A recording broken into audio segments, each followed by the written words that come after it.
Hello दोस्तों, स्वागत है आपका हमारे यूट्यूब चैनल ओनली स्टडी ज्ञान में। आज हम 12th क्लास ज्योग्राफी भूगोल का मॉडल सेट 3 2022 जैकबोर्ड का सॉल्यूशन देखने वाले हैं। तो वीडियो के अंत तक बने रहिए। तो पहला क्वेश्चन इसमें दिया गया था कि हमारी पृथ्वी को नियंत्रित करने वाले भौतिक नियमों तथा इस पर रहने वाले जीवों के मध्य जो है वह संबंधों से अधिक संश्लेषित ज्ञान उत्पन्न संकल्पना के रूप में मानव भूगोल को किसने परिभाषित किया है। तो यह विडाल डी लाबलास के द्वारा कहा गया था। अगला क्वेश्चन है, निम्नलिखित कथनों में से कौन सा कथन जो है वह भूगोल का वर्णन नहीं करता है। तो यह है, प्रौद्योगिकी के विकास के फलस्वरूप आधुनिक समय में भूगोल प्रासंगिक नहीं है। यह कथन गलत था। अगला है, निम्नलिखित में से कौन सा एक लोगों और पर्यावरण के बीच अन्योन्य क्रिया का सर्वाधिक महत्वपूर्ण कारक है। तो यह प्रौद्योगिकी है। अगला क्वेश्चन है, निम्नलिखित में से कौन सा एक मानव भूगोल का उपागम नहीं है। तो यह मात्रात्मक क्रांति है। अगला क्वेश्चन देखें तो भारत की 2001 से 2011 के बीच जनसंख्या में कितना वृद्धि हुआ था। तो 18.15 करोड़। अगला, इसमें से कौन जो है प्रवास का प्रतिकर्ष कारक नहीं है। तो इसमें बताना है कि ऐसा कौन सा कारक है। प्रतिकर्ष कारक मतलब होता है कि जो कारक मतलब लोगों को अपने ओर खींचता ना हो बल्कि अपने ओर से दूसरी जगह भगाता हो। तो बेरोजगारी दूसरी जगह भगाता है लोगों को, रहन सहन की निम्न दशा होगी तो दूसरे जगह लोग जाएंगे, और राजनीतिक उपद्रव होगा तो दूसरे जगह जाएंगे। तो कौन प्रतिकर्ष कारक नहीं है। तो एक बच गया अनुकूल जलवायु, जो कि अपकर्ष कारक है। अगला क्वेश्चन है, इनमें से कौन प्रवास के अपकर्ष कारक नहीं है। इसमें बताना अपकर्ष कारक नहीं है। तो बेहतर अवसर अपकर्ष कारक है, शांति एवं स्थायित्व अपकर्ष कारक है, जीवन एवं संपत्ति जो है अपकर्ष कारक है। इसमें महामारियां जो है वह प्रतिकर्ष कारक है। अगला, विश्व की कृषि का आरंभ जो वह कब हुआ था विश्व में। तो इसका राइट आंसर होगा 8000 से 12000 वर्ष पूर्व हुआ था। अगला क्वेश्चन है, 2011 के जनगणना के अनुसार झारखंड की जनसंख्या जो है वह कितनी है। तो यह 3.29 करोड़ है। आगे देखें तो जनांकीय संक्रमण सिद्धांत जो वह कितने अवस्थाओं वाले मॉडल की व्याख्या करता है। तो 3 अवस्था वाले। ऐसे तो इसका आंसर 5 अवस्था होगा, लेकिन 12th क्लास में हमें 3 अवस्था को ही पढ़ना था। अगला क्वेश्चन है, थॉमस माल्थस के सिद्धांत के अनुसार जो वह खाद्य उत्पादन में वृद्धि किस प्रकार होता है। तो यह होता है अंकगणितीय। जो थॉमस माल्थस है उसके द्वारा अंकगणितीय होता है। अगला क्वेश्चन, विश्व में न्यूनतम लिंगानुपात किस देश का है। तो यह है संयुक्त अरब अमीरात, और सबसे अधिक बात करें तो वह है लेटविया का। अगला क्वेश्चन है, निम्नलिखित में से किस कारण से संयुक्त अरब अमीरात का लिंगानुपात कम है। तो यहाँ पे पुरुष कार्यशील जनसंख्या का चयनित प्रवास होता है, इसीलिए। अगला क्वेश्चन है, मानव विकास सूचकांक किसके बीच स्कोर होता है उसमें। तो यह 0 से 1 के बीच स्कोर निकाला जाता है। अगला, निम्नलिखित में से कौन जो है विकास के संदर्भ में सही है। तो यह गुण में धनात्मक परिवर्तन जो है वह विकास का अर्थ होता है।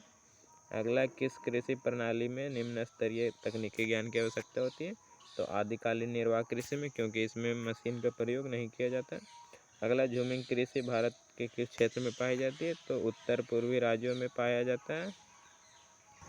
18 नंबर क्वेश्चन हमारा है, गहन निर्वाह कृषि का जो मुख्य फसल है वह क्या है। तो गहन निर्वाह कृषि में जो है वह चावल होता है मुख्य फसल, और चावल रहित निर्वाह कृषि में गेहूं होता है। अगला क्वेश्चन है, निम्नलिखित में से रोपण कृषि का उदाहरण कौन नहीं है। तो चावल जो है खाद्य फसल है, रोपण फसल का उदाहरण नहीं है। नेक्स्ट क्वेश्चन है, विस्तृत वाणिज्यिक अनाज कृषि का मुख्य फसल कौन है। तो इसका आंसर हुआ गेहूं। अगला क्वेश्चन है, कंबाइन क्रू मशीन का प्रयोग जो वह किस कार्य के लिए होता है। तो यह कृषि में किया जाता है इसका। आगे, डाउन्स का मैदान जो है वह किस देश में स्थित है। तो डाउन्स का मैदान जो है ऑस्ट्रेलिया में स्थित है।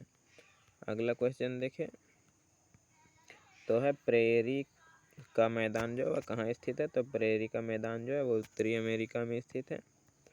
अगला क्वेश्चन है, वेल्ड का मैदान किस देश में। तो वेल्ड जो है वह दक्षिण अफ्रीका में, अफ्रीका महादेश का दक्षिण अफ्रीका देश में।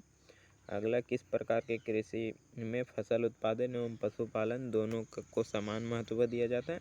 तो यह मिश्रित कृषि के अंतर्गत होता है। अगला क्वेश्चन है, वाणिज्यिक डेयरी कृषि का मुख्य क्षेत्र कौन सा है। तो यह उत्तरी पश्चिमी यूरोप है।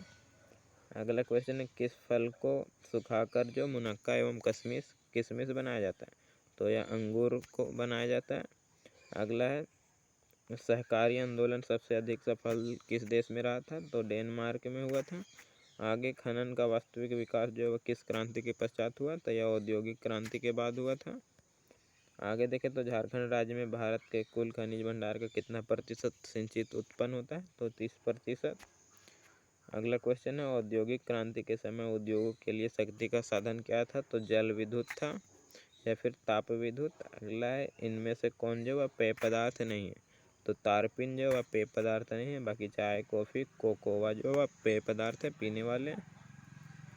अगला क्वेश्चन है तमिलनाडु की नीलगिरी पहाड़ियों में किस फसल की बागान पाई जाती है, तो इसको मैं छोड़ दिया हूँ क्योंकि इसका आंसर मुझे नहीं मिला था, तो आप देख लीजिएगा। अगला क्वेश्चन है मिश्रित अर्थव्यवस्था में किस प्रकार के उद्यम जो है वह पाए जाते हैं, तो सार्वजनिक उद्यम होते हैं मिश्रित अर्थव्यवस्था में, जैसे कि भारत को देख सकते हैं। अगला क्वेश्चन है जर्मनी के रूर क्षेत्र में पाए जाने वाले कोयले के आधार पर जो है वह किस उद्योग का व्यापक विकास हुआ था, तो यह इस्पात उद्योग का। अगला क्वेश्चन है सिलिकॉन घाटी कहाँ स्थित है, तो यह फ्रांसिस्को में स्थित है। अगला क्वेश्चन है निर्माण क्रियाओं में नवीनतम पीढ़ी किसे कहा जाता है, तो इसे नहीं मिला था, तो इसे छोड़ दिया हूँ। अगला क्वेश्चन है निम्नलिखित में से किस अर्थव्यवस्था में उत्पादन का स्वामित्व जो है व्यक्तिगत होता है, तो पूंजीवादी में। अगला क्वेश्चन है भारत में 1991 की जनगणना के अधिपार नगरीय बस्ती का जनसंख्या घनत्व कितना है, तो 400 व्यक्ति है। लास्ट क्वेश्चन है विश्व की कितनी प्रतिशत जनसंख्या नगरों में निवास करती है, तो 60%।